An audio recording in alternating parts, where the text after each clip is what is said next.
Welcome back to another episode of the Independent Thinkers Podcast. This is where we talk about local life, sports, and politics. And today's guest is a very good friend of mine. He's more like a mentor. He aided me in helping restart the Downtown Merchants Association and other projects. He is a local realtor, local community activist, very knowledgeable individual. Ladies and gentlemen, I present to you Mr. Max Avent.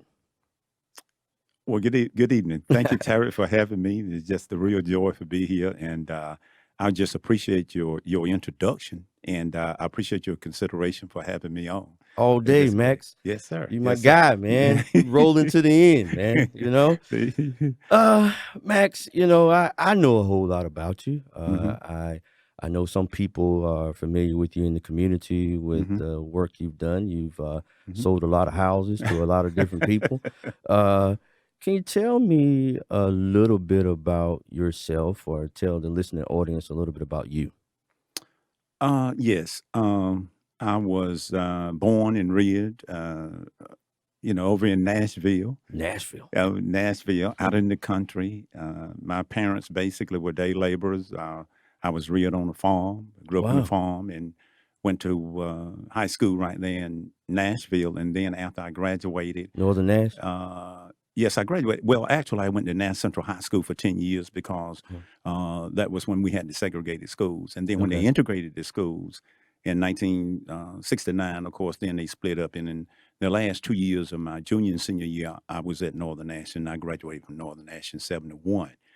After that, I went to work for CSX, Oh yeah. and of course, I stayed at the railroad for 4 decades. But Wow. so I went there at basically 18 years old, Mm. stayed there for 4 decades, and then I was actually while I was there during that time, I went into real estate, and I was always bivocational, so I went into real estate, and I Wow. started doing that like in 1989 Wow. and so forth. And of course, I'm married in between, and I Mhm. married the one, the battle, who's actually from Whitaker's. Wow. And at present, then we had two children, and of course, now we have three grandchildren. Wow. So that's who I am. And of course, I've been, like you said, I've just been involved into the outreach, the ministry part of it, and I've been in real estate for quite a while, and that has taught me certain things. Of course, both of them being on the side of, first of all, being a farmer, Yeah. and then of course moving into when you become an employee, Yeah. and then the next thing that you do is that you become a business person. So you get an array of perspectives, Wow. on what it's like to try to actually just to make a living. Yeah. So you get that. So you understand that part.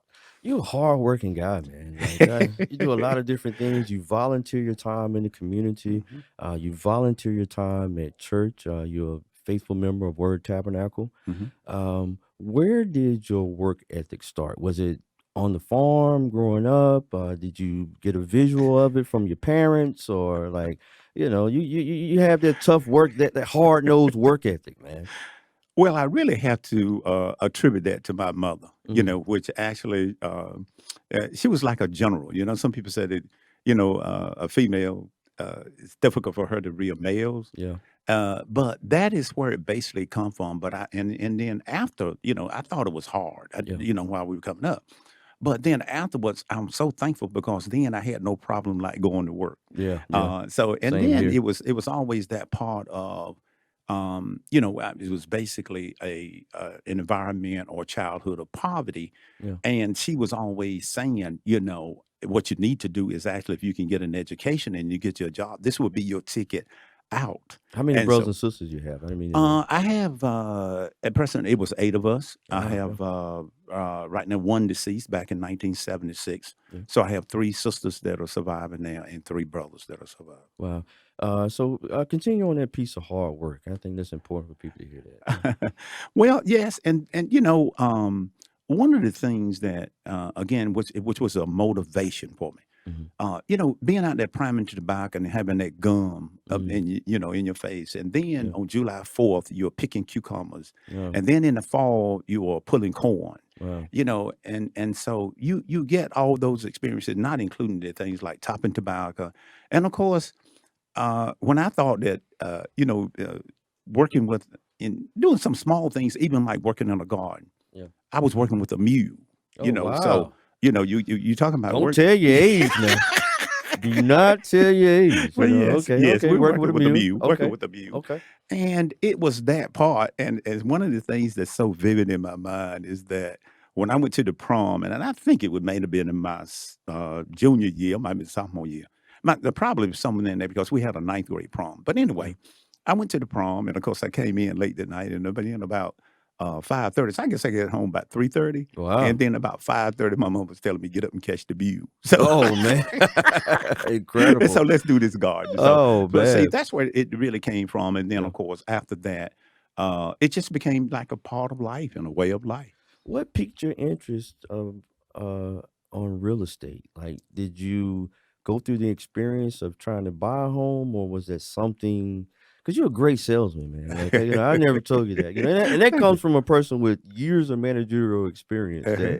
That sometimes I look at a situation more in people more objectively than Hmm.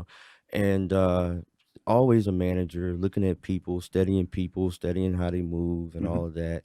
And what brought you to the real estate, thing?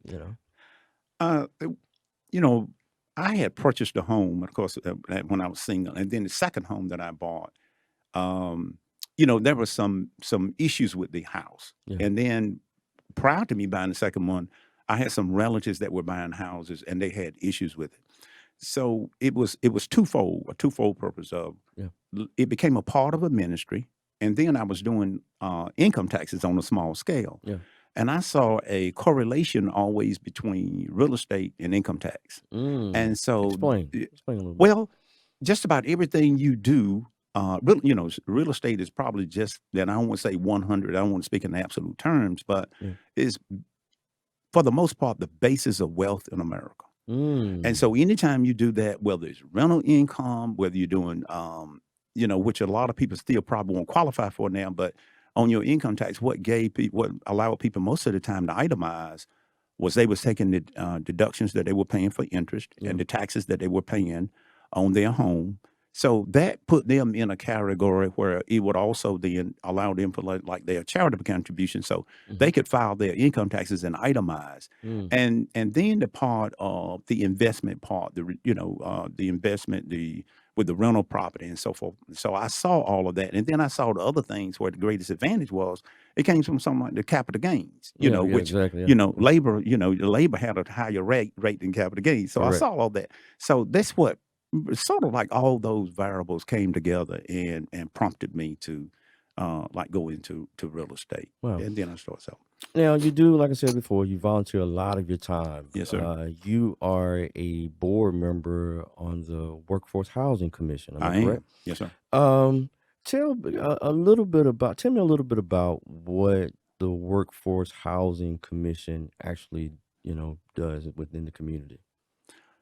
The Workforce Housing Advisory Commission was actually designed from the city council. Of course, Hmm. it was, and its goal and objective was to actually concentrate on affordable housing, Okay. which is a premier issue in our region. Correct. Yeah. And so, how can we, since we here in Rocky Mount, North Carolina, how can we deliberately focus on this issue that we have here with housing? So, what we are doing, and we're presently doing now, is is try to formulate a policy Hmm. that can actually respond, react, but also be proactive Mm. in dealing with our housing issues that we have here. So now we're looking at some things of, okay, primarily, which you probably understand, they're looking at that um, bond issue, that general Yeah. obligation bond. They're Yeah. looking at that. Yeah. That is a fact, of course. Then the other thing they're looking at is the community land trust. Yeah. They're looking at that and seeing what the benefits of that would be. Hmm. The general obligation bond, just like the community land trust, probably it will have more facets to it that uh, s- supports affordable housing, such as, and let me be clear on Sure. this. There are some things that just like income taxes and real estate. Yeah.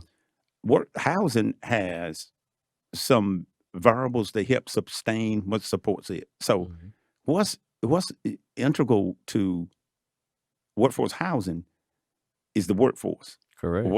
What's integral to affordable housing is education. Correct. And Okay. so what's all of those are play into it. And so just it's the same thing with the community land trust. Yeah. So the community land trust is looking at not just the affordable housing, Mhm. but it's looking at the school systems. I It's saw that. looking at that. It's How do looking at you? child care. You are very supportive. You and I have had this conversation. You Uh-huh. you always ask. I came out the gate. I'm like, Max, I don't know about this. I'm worried about all these different variables. And Uh-huh. first, Terry, go back and watch the video. Uh-huh. Once you watch the video, Uh-huh. then formulate your opinion Uh-huh. about it. Correct. So you always give me these little nuggets to Mhm. kind of you'll listen to my rant, and then you'll give me a little calm nugget, so I go and do additional research. Uh-huh. The community land trust is a hot button topic within the Yes. community right Mhm. now. The Workforce Housing Commission is on the forefront of that. Mhm. Um, Tell us a little bit about that. Specifics about the land trust, if you can. Well, the land trust is actually, as you well know, is designed to help those. The purpose of it is to take the value of the land out of the development and the cost of the house, Okay. which would make it a little bit more affordable Right. for those that who reach a certain income within a certain income bracket. Okay. And they have various brackets, 60% AMI for 80%. That has not been, particularly in our area, that has not been etched in stone as to what that would actually be. Yeah. So if you take the land value out of it, and then they only have to afford just the construction or the acquisition of the house itself, Hmm. then of course it reduces the cost and make it a little bit affordable. Hmm. But it also has a broader implication because what it can do, and by the way, I'll state parenthetically what they Yeah. have to do, just from the outset, this has to be set up very meticulously. Sure. One of the premier concerns is how, in the end, if you sold that house, how would the equity be distributed? Yes. I think that has to be set up with great consideration. Yes. And to make sure that the homeowner, it would be my preference, or as they say, the homeowner will take the bulk of the equity. Hmm. Certainly, the community land trust would need some of the gains in order to be sustainable, which it can go on and help the next person. Mm. So I think that Exactly. is one of the Yeah. key components. The next thing it has to do is, of course, the board of directors and the executive director will actually have to be very astute in terms of handling this. Correct. So all of those have to be ironed out, and I think it requires a high level of competence. Yeah. This is not something that we have done here before. That's what I was worried about. I was worried about that. Yeah, Yeah. but we have an opportunity to be very creative with this Yeah. because, like I said, our the consultant did a phenomenal job. Jim Johnson, Jim Johnson, the wizard. Jim Johnson. We're off to see the wizard, the wonderful Wizard of Oz. Jim Johnson, my guy. He's a very knowledgeable man. Very, very knowledgeable. And he brought the component in, of course, and most recently with the child care piece to it. Yeah. Which is It very. threw me off for a second. That threw you I'm off. like, Mhm. what? Explain, tie that in to me to the community land trust. Because it's a part of the it's the holistic approach, if you will. It's You kind of put like into it. It's a part of the ecosystem, if the you want to put it. development of individuals. And Exactly. people. The human Okay. capital. And Sure. and that is something that we have to concentrate on. Yeah. Is that in order to sustain the built capital, we Yeah. have to have that human capital, whatever discipline you in, whether you call it the human resource or Yeah. whatever you may call it. But yes, we have to have that person that has to be viable. They have to be thriving. They have to have an income. Yeah. As a matter of fact, he was talking about the first time he came here in 2018, not one the first time he came here, when he did a presentation. And if I remember correctly, he was talking about we really didn't actually have a housing problem. We had a socioeconomic problem. Correct. Because if that. you go to the roots of it, this is where Yeah. it all lies. So if we can start, if we got this workforce housing problem, which affects the housing problem, Yeah. if we can start with the child care and Mhm. move it up, Mhm. elevate it to child development. Mm-hmm. And so then when the kids and of course transition into elementary school, Mm-hmm. they will not be actually behind Yeah. academically and socially. So if we Yeah. could work on it's still human development. Yeah. So we still developing when you move into the child development. So that gives them a stronger foothold when they go into the schools. Now that will equip them and allow them to be more receptive to education, the academic piece of education, Right. because they have had this foundation that's been laid for them early on. That is a And so, great. That's actually pretty intelligent. Uh, I remember you told me something one time, and then we'll get back on that. I remember okay. you told me, you were saying that, and I hope I'm not out of bounds, but you Uh-huh. were telling me about when your daughter went to UNC, and you talked to some people there, and they were talking about the people from Eastern North Carolina tend to struggle in colleges. Like in this kind of, we're doing something to kind of prepare the future generation and to kind of combat that a little bit. Absolutely, Yeah. absolutely, and you are absolutely correct, Tarek. Mm. When I went there, and one of the Janae was it went to Chapel Hill, and she came out of Rocky Mount High School, 4 point plus. She was Yeah. going on to Chapel Hill, Yeah. and when we got there, one of the it could have been the dean and we had a conversation standing there on the balcony, and he was telling me, he said, "Now I just want to appreciate your coming to Chapel Hill, and we're gonna have some additional resources and everything to help her catch up." And I said, "Catch up?" Yeah. And It he was a said, "Yeah." 4.0. What do you mean, bro? so he Yeah. said, so he said, "We know the schools in Mm, Eastern North Carolina, and mm, we know which it had a historical context to it. yes. We know what had created this. It was simply an attitude. It Mm, it was an approach. It was a methodology mm, that Eastern North Carolina didn't necessarily need to have a focus on education because it was a industry based. It was mm, industrial based, and it mm, was for farming. And mm. so you could come out and go into manufacturing or get a job in the factory with a 10th grade education or ninth grade education. So we Man, don't need that's to true. focus a lot Yeah. of resources into Eastern North Carolina. And the thing which is shocking is that was reaffirmed a couple of years ago. I was up at a Realtors conference, and when they had this multi-billion-dollar bond that Yeah. came in, and of course, and I think it something like 15 million Hmm. came to between Nash and Edgecombe. I And I remember that. Yeah. asked, why was there not a more focus on K through 12? Yeah. Yeah. And the guy just said that because it is them, that mentality of the mindset Mm, has not changed, even mm, though the times have changed, that the mindset has not changed for the most part, mm.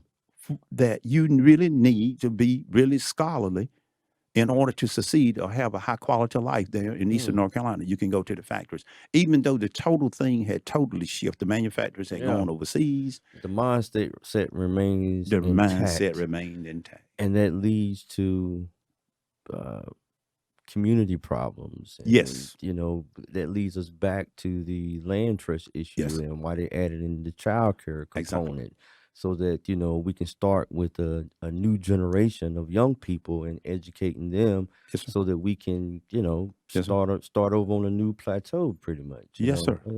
That's incredible. What would have you had an opportunity to research some other land trust ideas in other communities like Durham and different places? Not necessarily personally. I have Yeah, done personal research. I think I have probably to acknowledge I have relied more on the consultants sure. and their reports on what they are doing. Yeah, I think for us, and I will reiterate this part. we were talking about the board too. You were talking Yeah, about the yeah, Workforce Housing yeah, Advisory Committee, yeah, which they are pushing, and they yeah. are an advocate for the community land trust. That's it Okay. for the most part. Yeah, Some may differ on it. yeah, Um, but the concept of the community land trust, and I really want to emphasize that part, I sure. think it's a grand idea, the Yeah, concept of it. yeah. Now, it has to be set up correctly, and it has to be managed correctly. It Let me has help to you have the out. proper focus. You mean without any type of outside influences, or like we don't want uncle, this is my uncle, we'll put him on the land trust board type deal, or do you I wish I was a politician. I could answer your question, but I think what we must focus on Yeah. is that it will benefit the larger community. That Okay. has to be the primary focus. It cannot be how do I benefit, Yeah. but how does the community, how does it address the need Mhm. of our community? And if we can keep that focus, Have there I been think it'd be some. have there been specific communities that have been targeted that we feel as though specific areas, maybe Branch Street, Ward 3, some of the Little Raleigh area, or I was talking to somebody today, and they had the mindset that all of Edgecombe County is going to be in a community land trust, and I'm like, no, you can't do that, No. so there are certain target areas I would presume that will be more viable for a community land trust. Am I correct? It would be because of the plight of the community. Yeah. We, Like what? In other words, like what are some of the criteria that the board would look at and say that's a perfect place right there? I- well, I think what they have to look at is what's feasible to make and to have a visible, and this you have to really be consider this. Yeah. What could be a visible impact? Yeah. How could you say Yeah. what block could I take and Yeah. I could go in and of course we could transform this block, Yeah. and somebody from the outside would could either come in and say this is different. Yeah. This Yeah. is unique. Yeah. So now I see where this thing has had a positive result. So Yeah. we can embrace it more. I feel that way about the Holly Street area. Uh-huh. What you just said. I get that same feeling Uh-huh. when I'm riding down Holly Street and I see some of the construction that Uh-huh. the George Miss Dickens and Mm-hmm. her company did Mm-hmm. years ago. Mm-hmm. When I see that, I'm like, wow, this is okay. This is different. Mm-hmm. This Mm-hmm. looks good. Mm-hmm. This looks like good opportunity for young Mm-hmm. people to raise a family, and Mm-hmm. So, go ahead. I'm sorry. I didn't mean to No, interrupt. no, no, no, no. This Um, is your show. oh yeah. You hear that, Pete? You know. I think what is also significant is to see for the entire community to see the benefits Yes, of it. yes, yes, yes, So yes. so We're a visual community. yeah, It yes, takes it takes us to see a plan in order for sometimes for us to actually support it. exactly. And Yeah, and how does it affect me? Let's say if a person, even if a person living in a $700,000 home, yeah, if he's a tax-paying citizen, he really needs to understand how as well, how does this impact me as well, yeah, right, the right. larger community, and it does impact him Yeah, because basically, one time Martin Luther King said, "What affects one directly affects the other one that's correct. indirectly, Yeah, and vice versa." yeah, So we have to have that mindset that when we going into it, that it helps the larger community, yeah. and that we have to keep that in mind. The community Oh, good. benefit to them. I have this thing that I always talk about. It's from a business standpoint, it's like the customer journey. When he Mhm. walks through the door and he does.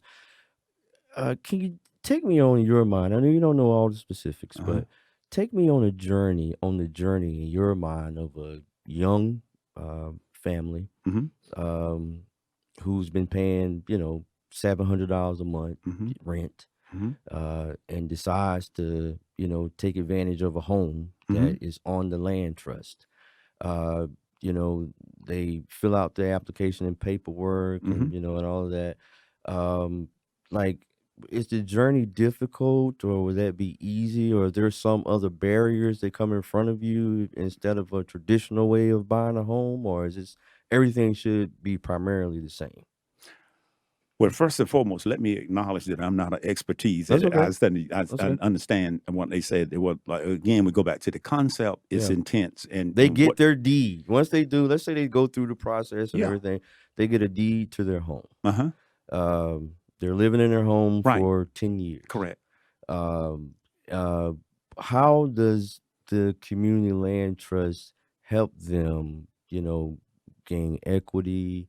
Or, what are some of the benefits for that young couple Mm-hmm. that's living in that home or whatever? Even though they don't own the land, what are And some of it'll the be other benefit. benefits for them? Again, you have to go back earlier when we said the cost of it. If you look at the cost of land, Yeah, and then the cost of the actual building or dwelling itself. yeah. So it gives them a leg up, if you will, because if you can extract the Mhm. cost of the land, so then they can go in and it becomes more affordable. Yeah. Then, as they gain, if they keep the house for 10 years, and this is a formula that's going to have to really be worked out. How do they Yeah. do that? Whether do they keep 80% of the equity? Do they keep 95% of the equity? And I'm just Yeah. using that for an example. Yeah. So then they can take that equity, and of course, what the benefits is going to be, it's going to be transferred to another person that's on the entry level to acquire a home as well. So that person can come in because they don't have the total resources to go out and buy just a normal house on the open market Yeah. and the conventional market. So it helps them as well. And then when the buyer, the seller, when he's transitioning out, then their hope is that since they had a start, that Yeah. they have some help on the start, then they can transition on over into perhaps the normal conventional market into the open market. Yeah. And then this is part, but it's more like a start. Yeah. Yeah. So Yeah. help you It's not start. for everybody. No, it's not for everybody, Yeah. and it's not really for everybody. But then when you have such a large issue of housing and economics and all that's the compounded, when you have that compounded together here, then I think that and you take into consideration. See, we're still looking at the community land trust. We're looking at the schools. Yeah. We're looking at childcare. So all those come together, and I think that the more prongs we have to the community land trust, I think it can benefit the individual who is probably starting what I would call at a disadvantage. Yeah. And so then, but again, the people sell the house, they take they take the cash, and they take their cash, Yeah. they take their gain, and then they move on buying them a normal house. Yeah. And so then they can move on. So, but if somebody gave them a jump start. Yeah. What is the most gratifying thing for you with being a realtor? To see people, housing is one of the social determinants of health. Yeah. Wow. And we can get families out of the lead base, out of the asbestos, Mm-hmm. out of the blighted houses, Mm. and it also affects our attitude Mm. every Wow. day. So Wow. when we see this type of condition, and we are in this type of condition, that I don't think that we can compartmentalize. A kid doesn't have the capacity to compartmentalize, to leave all those socioeconomic conditions at home Yeah. and go to school and become academically successful. I don't think that he can do that. Right. So if you can see a person that can move in that, and then they can feel comfortable there, they can feel, because they'll feel better in terms with the climate, Yeah. the climate controls of it, Yeah. whether the hot and the cold, Yeah. the water. I mean, all of that. So if I can see a person doing that, and everybody don't have to be in a multi-million-dollar home, but Yeah. if they can be comfortable wherever they are. So the part of it is to see people to get out of the extreme living conditions. And I guess I don't like for a better word. Yeah. Maybe I'm just saying extreme Yeah. living conditions or poor living conditions, and to move into where they can have a better quality of life. Yeah. And I think that is more gratifying to me. And since you asked that question, I went into real estate with a purpose, and I said, my objective is to try to help the people, Mm. satisfy the client, Mm. do that, and then let the commission become a byproduct of what I do. But again, I That's started on this. godly right there. I started I started this as a mission. Yeah. And like I said, we had people that were buying houses with rotten floors, and they go into that house, and then they've already used up all the resources and the capital they have to Yeah. purchase the house. And then they get in it, and they got this rotten floor, they got this bad air conditioning unit, they got this bad roofing unit. And so then that's going to put them into another category of, now they'll become, this house really becomes, really become cost burden plus. They already went in with the highest ratios, income debt ratios. Right. And then when they got to these added expenses, it really took additional, put them into the cost burden plus category. Wow. Do you still do you I asked the mayor this the last podcast. Um, do you still truly in your heart Mhm. believe in Rocky Mount? Tevis, I'm calling you my because Son-in-law. Did you get that? Tevis, did you get that? What are you doing, man? Papa over here questioning. All right. Maybe both of you guys are so intellectual and so profound. So Oh, thank you. um what? I that was shot my mind, shot a blank. It did the same thing to me. What was the question? What was the question of that one? It did the same thing to me. Pete, what was the question, Pete? Oh, do I believe in Okay. Hey, thank you for some of it. Great producer. We're over the time, but Pete, sorry. All right. Okay. Do I still believe in rock? Do you still believe in your heart of hearts? Mhm. Honest question. Because Uh-huh. sometimes we can, Mhm. when there's drama and there's Right. things that going on, sometimes we could be like, man, Right. it can be a little easy for me in this place or that Yes. place. Yes. Do you still believe? Actually, again, Nashville was my home. Yeah. And Rocky Mount became my home because my two children graduated from here. We've been living over here since I've been living here since 1970. Yeah. If it was not that internal pull, Yeah. something that keeps saying when you get up in the morning, you saying, am I one? Why is this a burden on me? Yeah. To try to go out and help and make a difference. Wow, I feel that. Why can't I just throw up my hand and leave? Why can't I just do that and go on about my business? Yeah. Well, again, the philosophy, I had a MLK philosophy, and that was it. And you're where you are and you're placed where you are with a responsibility. And if you have a gift, and the basic thing that was about me, what shaped my whole personality, disposition, and philosophy and beliefs was I am the recipient and the direct recipient, directly and indirectly, of people who have made so many sacrifices by serving. Yeah. And so the part of it became ingrained in me then. And then so now I have to do something. And so if I look at hope, I see so much potential here. I see so many assets here. I see so many opportunities here. Yeah. But yes, that is what keeps me going from day to day. But does it get despondent sometimes? Yeah. Does it get discouraging sometimes? Oh my God. It does get discouraging. It did. Our friends come over my house. I got papers all over the place and things all over the place. Yeah. They're like, man, dude, what are you doing? I said, I just want to understand this. Right. And that's a powerful thing. It just comes from me from watching my parents, get up and work third shift for 30 years in a factory. I feel obligated to get up and, if they could do that, go to work, to do the same thing for 30 years, man. Man, I can't help somebody in my community by just being a voice or dedicating my time. Yes. It's just when you come from, as you say, I don't want to say poverty. My mom will get upset. I understand. I understand the terminology. I understand what you're saying. If you don't come from a lot, and you have a something in your heart to give to others and to help others, it drives you, man. Yeah. It's an amazing force. It's a godly force. I believe it's in our DNA, Terry. We understand our ancestry. We understood the sacrifices that they made. Yeah. And when we put that into perspective, we have far more than they ever had. And, the sacrifices that they made. That's right. They couldn't even think about a retirement plan. Yeah. And stuff like that, man. Yeah. So if they can do that, then where's our stamina? So I appreciate you, man. Maybe that's we connect. So that's what it is, man. That's what it is, man. That's what it is. So my last question, Max, Pete has shortened the show to 30 minutes. My last question.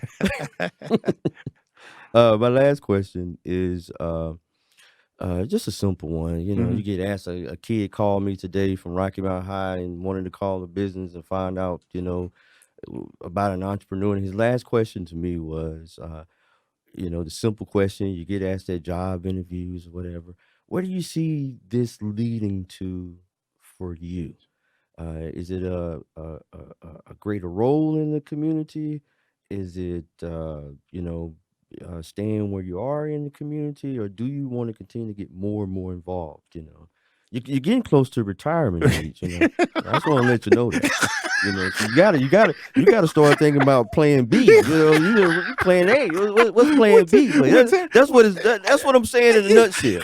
What are you gonna do post retirement? You're absolutely correct. I am closer to the exit that I'm interest, but then it does go back to say it speaks to something else. Yeah. What I'm doing now is for my grandchildren and children. And so I plan to play it out to the end. I want to leave it all on the field, as they say. Good. But I think the economic development piece it's where my heart is. Yeah, You know, yeah, it's yeah, somehow I try to leave, but the economic development piece is where it is. And I think that's where the focus is going to land, and how long that's going to last and whatever, I don't know. yeah. But I just really I just see our region and our city.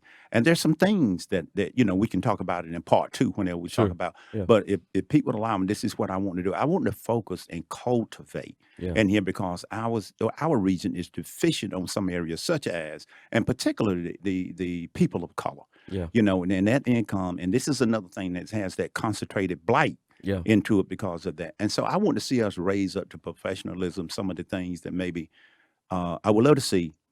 I want to see us to have an Afro American appraiser here in Rocky Mount. I want to see us Yeah, have some architects here in Rocky Mount. I yeah, want to see us have more general contractors and stuff like this here in Rocky Mount. yeah, And so that we can help build this, and it would inspire the younger generation, so they could be in arm's length or direct contact with somebody that would inspire them to move along the way and move, and it'll be okay to be employed, yeah, but also entrepreneurship is, which is a facet of this economic development piece. yeah. I thank you and Pete for your time, man. This has just really been wonderful.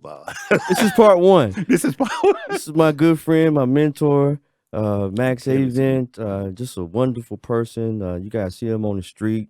He's always willing to talk to any and everybody. Once I saw that in him, I knew. I was like, man, this guy's the real deal, man. yeah, So I appreciate you, brother. This is just scratching the surface. As the community land trust starts to develop yes, more, yes. we'll invite you back to kind of educate the people a little bit and kind of talk a little bit more. That ends the show for today. This is the Independent Thinkers Podcast. I'm your host, Tarek Pittman. Thank you to my guest, Max Avent. This is Reginald Pittman's little brother signing off. Thank you guys for joining us. Till next time, peace.